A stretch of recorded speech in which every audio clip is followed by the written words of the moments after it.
Hello students, I welcome you all on behalf of Jai Ambe Group of Schools. Today in English subject, on English subject માં Standard 11 Science Gujarati medium અને Standard 11 Commerce Gujarati medium માં આપણે topic ભણી રહ્યા છે unit 1 નું read 1 અને એનો પાર્ટ 1 આપણે ભણી ચૂક્યા છીએ. આજે આપણે ભણીશું પાર્ટ 2. નોટબુક લઈ લેજો, તમારી ટેક્સ્ટ બુક પણ સાથે લઈ લેજો અને સાથે જોતા જજો. અત્યાર સુધી આપણે જોયું હતું કે અરુણિમા સિન્હા કે જેમની સાથે એક દુર્ઘટના બને છે કે જેમને ગોલ્ડ ચેન માટે ચાલતી ટ્રેનમાંથી ફેંકી દેવામાં આવે છે અને તેઓ પોતાનો ડાબો પગ ગુમાવે છે, અપંગ બને છે, તો પણ એવરેસ્ટ પર્વત જે સૌથી ઊંચો પર્વત છે એ પર્વતને સર કરવાનો પ્રયાસ કરે છે. એમનો જે વિશ્વાસ હોય છે, જે તેમણે મક્કમતા રાખી અને તેને મેળવવા માટે જે પ્રયત્ન કર્યા અને એમાં સફળ થયા, તેના વિશે આપણે તેમના જ શબ્દોમાં 4 સીન જોઈએ છે. ફર્સ્ટ સીન આપણે અગાઉના લેક્ચરમાં જોયું હતું. આજે આપણે સીન નંબર 2 અને સીન નંબર 3 જોઈશું. I was admitted to AIIMS, Delhi on the intervention of 2 p.m. Intervention means involvement.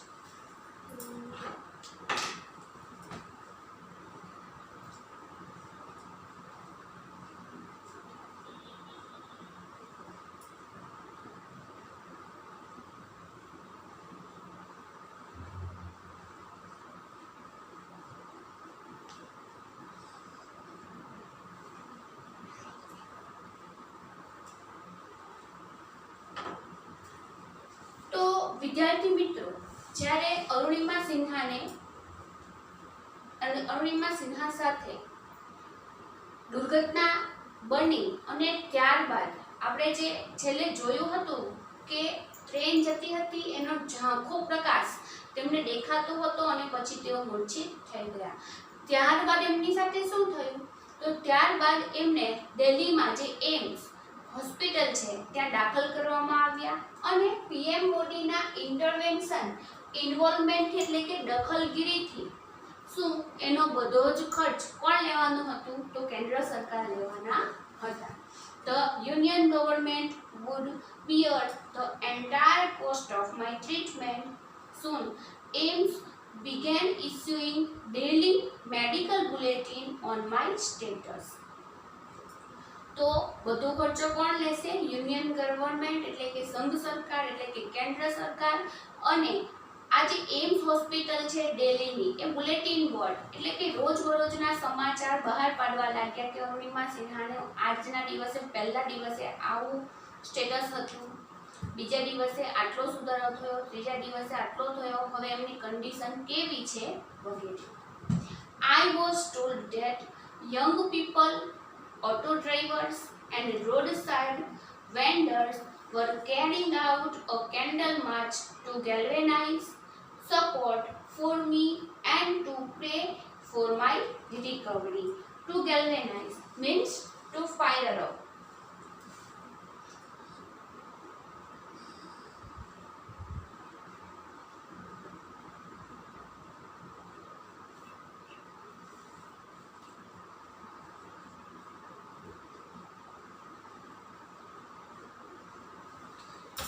હવે એમ્સ જે હોસ્પિટલ છે એ ડેઈલી બુલેટિન બોર્ડ એટલે બુલેટિન બોર્ડ ઉપર સમાચાર એમના સ્ટેટસ વિશે બહાર પાડ્યા કરતું હતું અને એમને કહેવામાં આવ્યું, કોને? અરુણિમા સિન્હાને.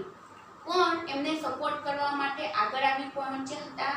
યંગ પીપલ, યુવાન લોકો, ઓટો ડ્રાઈવર્સ, રિક્ષા ચાલકો, રોડ સાઇડ વેન્ડર, ફેરિયાઓ બધાએ કેન્ડલ માર્ચ કાઢી હતી, કેન્ડલ કૂચ કરી હતી. કોની રિકવરી માટે?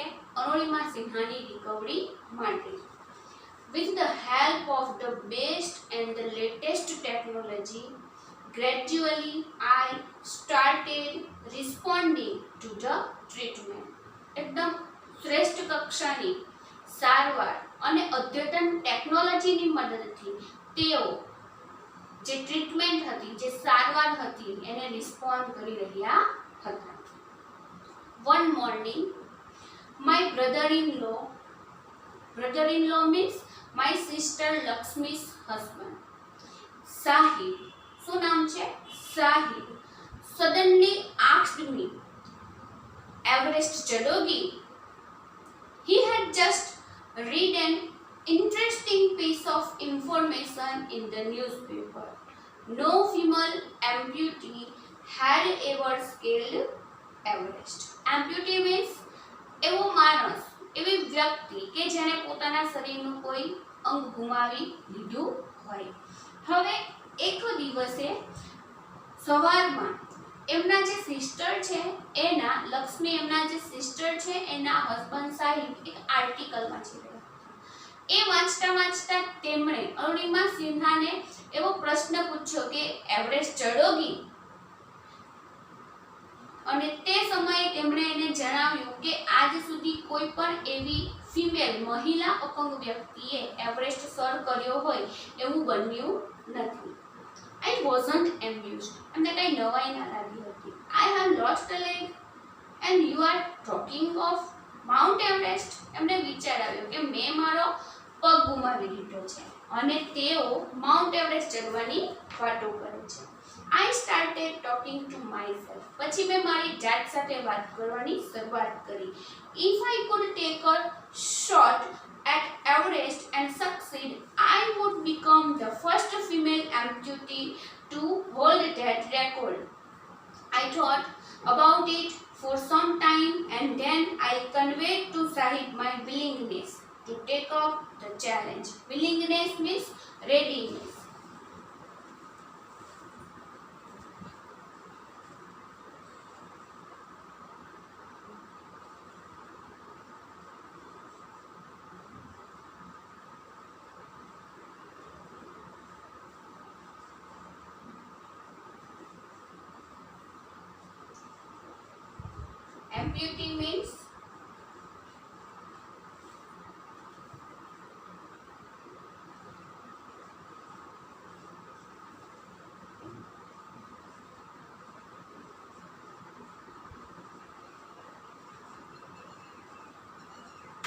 Amputee means one whose limb is cut off. Sahib જ્યારે પ્રશ્ન પૂછે છે ત્યારે તેમને કઈ નવાઈ નથી લાગતી. આપણે પણ કહીએ ને આ કેવા માણસ છે, મારો પગ કપાઈ ગયો છે અને પર્વત ચડવાની વાત કરે છે. પછી થોડી ક્ષણો બાદ અરુણિમા સિન્હા પોતાની જાત સાથે વાત કરે છે કે જો હું આ ચેલેન્જ એક્સેપ્ટ કરું તો એવી પ્રથમ મહિલા બની જઈશ, સફળતા જો મેં પ્રાપ્ત કરી તો, કે જે ફિમેલ એમ્પ્યુટી બનીને હું એવરેસ્ટ સર કરનાર પહેલી મહિલા બનીશ.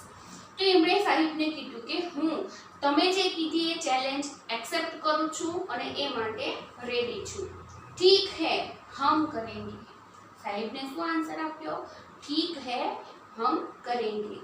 I said, I now had something to look forward to, a mission, a goal, a reason to dream. હવે કે છે મારા જીવનમાં મારી પાસે કંઈક છે કે જેના થકી હું આગળ વધી શકું. મારી પાસે એક ધ્યેય છે, એક મિશન છે અને એક કારણ છે. શાનું? સ્વપ્ન જોવા માટેનું. પગ કપાઈ ગયા પછી જો હતાશામાં તેઓ સડી પડે તો શું થાય? એમનું પૂરેપૂરું જીવન વ્યર્થ થઈ ગયું હોત. પણ તેઓને સાહિબ થકી એક ચેલેન્જ મળી, તેને એક્સેપ્ટ કરી અને હવે તેઓની પાસે જીવનમાં એક મિશન છે, ગોલ છે. I felt like it was not going to be easy, but throughout my life nothing had come easy. કહે છે કે અપંગ થયા બાદ, એક પગ ગુમાવ્યા બાદ એવરેસ્ટ ચડવો કંઈ ઈઝી નથી, પણ મારા જીવનમાં કશું પર એકદમ સરળ રીતે વીત્યું હતું નહીં. I felt like I was born again. મને એવો અનુભવ થતો હતો કે મારો નવો જન્મ થયો હોય. Then I started waiting for my artificial limb to arrive. પછી તેઓ પોતાનો જે કૃત્રિમ પગ આવવાનો હતો તેની રાહ જોવા મંડી પડ્યા હતા. When it finally arrived, I was overjoyed. જ્યારે તેઓનો આર્ટિફિશિયલ લેક કૃત્રિમ પગ આવી પહોંચ્યો ત્યારે તેમની ખુશીનો પાર રહ્યો હતો નહીં. The artificial lake felt almost like my real lake. તેઓ કહે છે આર્ટિફિશિયલ એટલે કૃત્રિમ, એનો ઓપોઝિટ થશે રિયલ, નેચરલ. કહે છે કે એ જે કૃત્રિમ લેક હતો એ એવો જ લાગતો હતો કે જાણે એમનો નેચરલ કે રિયલ લેક હોય. I could hardly feel the difference. હું ભાગ્યે જ બંનેમાં તફાવત શોધી શકતી હતી. I had started falling in love with this stranger whom I was wedded for life. Stranger, તમને પૂછાય કે સ્ટ્રેન્જર કોણ છે? તો અહીંયા સ્ટ્રેન્જર છે તેઓનો આર્ટિફિશિયલ લેક છે કે નવો જે આર્ટિફિશિયલ લેક આવ્યો છે જે તેઓ માટે અત્યારે અજાણ્યો છે, તો તેના પ્રેમમાં તેઓ ધીરે ધીરે પડી રહ્યા હતા કે જેને તેમણે પૂરી જિંદગી માટે પહેર્યો હતો. I had set my eyes on a mountain and I needed to prepare myself with the help of this stranger. મેં મારું ધ્યેય પર્વત તરફ માંડી દીધું હતું. મારી આંખો પર્વત તરફ હતી અને હું તૈયાર હતી શાના માટે? આ સ્ટ્રેન્જરની સાથે, આ સ્ટ્રેન્જરની મદદથી માઉન્ટ એવરેસ્ટ સર કરવા માટે. આ હતો સીન 2. સીન 2 માં શું હતું? એમની ટ્રીટમેન્ટ. ધેન તેમને ત્યાંથી એક તેઓ ડિટર્મિનેશન, તેઓનો ધ્યેય નક્કી કરે છે કે હવે તેઓ શું કરશે? એવરેસ્ટને સર કરશે. હવે જોઈશું scene 3. On 28 February 2012, 28 February 2012, about almost a year after I was pushed out of the train, એટલે એમને ટ્રેનમાંથી ફેંકી દીધા ને ઘટનાને એક વર્ષ થવા આવ્યું હતું.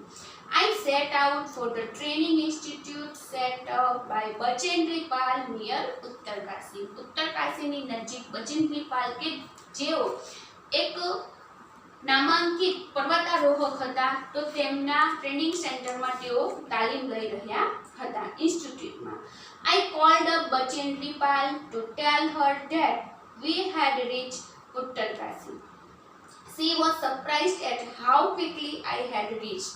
તેઓ બચેન્દ્રી પાલને કહેવા માટે ગયા કે તેઓ ઉત્તરકાશી પહોંચી ચૂક્યા છે, તો બચેન્દ્રી પાલ સરપ્રાઇઝ થઈ ગયા કે કેટલી ઉતાવળથી, ક્વિકલી, ઝડપથી તેઓ અહીંયા પહોંચી ગયા. આફ્ટર ધીસ, તે પછી માય કોન્ફિડન્સ સ્કાય રોકેટેડ. તેમનો જે કોન્ફિડન્સ હતો તે ધીમે ધીમે ડેવલપ થવા લાગ્યો, ધીમે ધીમે વધવા લાગ્યો. Bachendri Pal always pumped fresh confidence in me. Pump means force. Bachendri Pal તેઓમાં હંમેશા, અરુણિમા સિન્હામાં હંમેશા શું કર્યા કરતા હતા? આપણે કેવું પંપથી હવા ભરીએ તે રીતે અરુણિમા સિન્હાના વ્યક્તિત્વમાં વિશ્વાસ ધીમે ધીમે બિલ્ડઅપ કરતા હતા બચેન્દ્રી પાલ.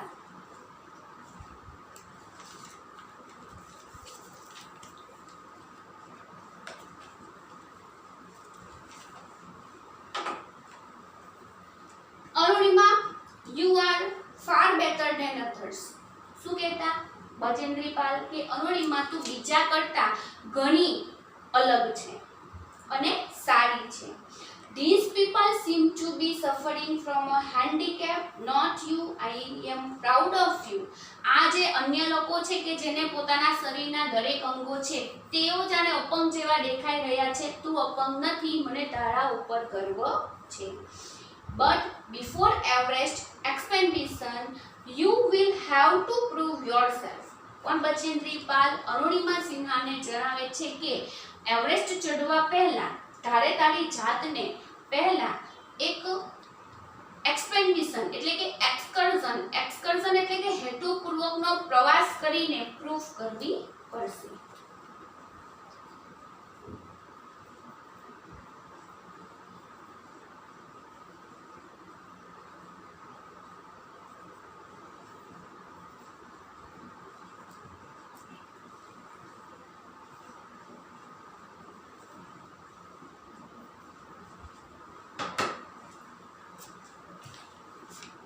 If climb 21,798 feet high Chamsar Kangdi mountain in Ladakh, you will be on your way to Everest. તો તેમના માટે પહેલી ચેલેન્જ કઈ નક્કી કરવામાં આવી કે લડાખમાં જે ચામસર કાંગડી માઉન્ટેન છે જે 21,798 ફીટ ઊંચો છે તો પહેલા એને અરુણિમા સિન્હાએ સર કરવો પડશે અને જો તેને તે સફળતાપૂર્વક ચડી લે અને એ હેતુપૂર્વકનું એક્સપેડિશન જો એ સર કરી લે તો પછી માઉન્ટ એવરેસ્ટ માટે તેઓ તૈયાર હશે. I successfully completed that expedition અને તે હેતુપૂર્વકનો પ્રવાસ મેં ખૂબ જ સફળતાપૂર્વક પાર કરી દીધો. By the time we reached the base camp situated at